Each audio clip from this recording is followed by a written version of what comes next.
होगा। अब चूंकि ओथ सेरेमनी और उसके बाद सरकार की गतिविधियां बढ़ेंगी, आपकी गतिविधियां कैसे बढ़ती हुई दिखाई देंगी और कितने दिनों की सरकार है ये? हमारी तो जो मध्यावधि होगा क्या? देखिए, हमारी तो जो गतिविधियां हैं ये आपसे छिपी नहीं है। 6 साल में पिछली बार भी रहा तो भाजपाई रोते रहे पूरे 6 साल कि अरे ये बेल में घुस जाते हैं, अरे ये तो मुद्दा उठाते हैं, अरे ये तो नारे लगाते हैं, अरे इन्होंने तो कह दिया मोदी अडानी भाई भाई, देश बेच के खाई मलाई। मुझे जेल में भी भेज दिया 6 महीने, बोले वहां सुधर के आ जाएगा, फिर भी मैं अपनी बात उठाता रहा हूं। जेल से आने के तुरंत बाद से लग गया अपने काम में। तो हमारी तो जो विपक्ष की भूमिका है उसमें हमें महारत है, हमें मालूम है इन लोगों से कैसे लड़ना, मुझे एकदम पता है। तो वो काम तो हम लोग करते रहेंगे, कोई उसमें चिंता की बात ही नहीं है। हाँ, ये जरूर है कि इनकी जो तानाशाही थी उस पर और अंकुश लगेगा, और मैं समझता हूं कि अगर कुछ सद्बुद्धि आई होगी इस चुनाव के परिणाम से तो आगे अपनी नफरत की दुकान जो चलाते हैं उसको बंद करेंगे। पूरे देश को इन्होंने बर्बाद करने का काम किया। मैं तो इनको भारतीय झगड़ा पार्टी कहता हूं बीजेपी को। ये अगर आपके घर में झगड़ा ना होता हो तो वहां झगड़ा कराते। ये पूरे देश में किया क्या इन्होंने, आप सोचिए, हिंदुओं को गाली दे रहे।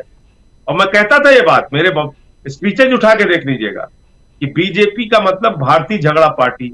हिंदू को मुसलमान से लड़ाओ, हिंदू को सिख से लड़ाओ, हिंदू को ईसाई से लड़ाओ, हिंदू को बौद्ध से लड़ाओ, फिर हिंदू हिंदू को लड़ाओ, दलित को सवर्ण से लड़ाओ, दलित को पिछड़ा से लड़ाओ, जाट को गैर जाट से लड़ाओ, मराठा को गैर मराठा से लड़ाओ, पहलवान को जवान से लड़ाओ, किसान को जवान से लड़ाओ। तो ये तो भारतीय झगड़ा पार्टी है, इनका काम ही है सिर्फ आपस में झगड़ा कराना।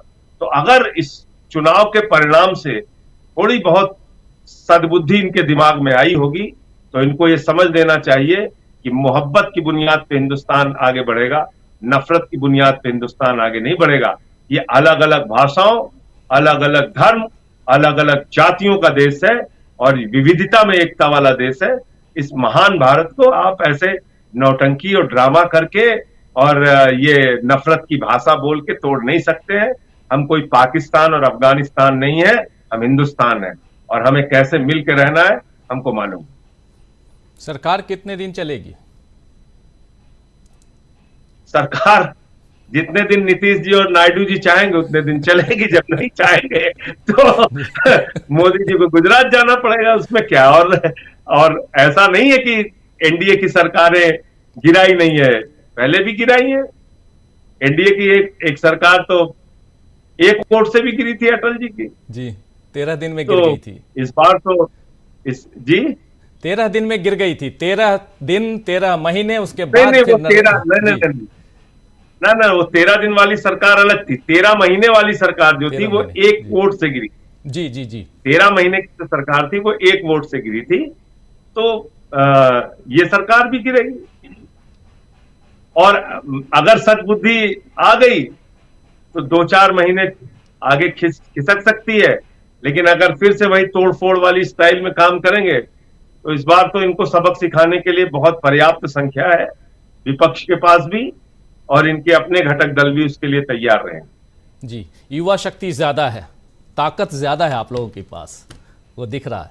बिल्कुल। और सबसे पहले तो अग्निवीर और स्पीकर, ये 2 विषय है जो अभी सामने आएगा।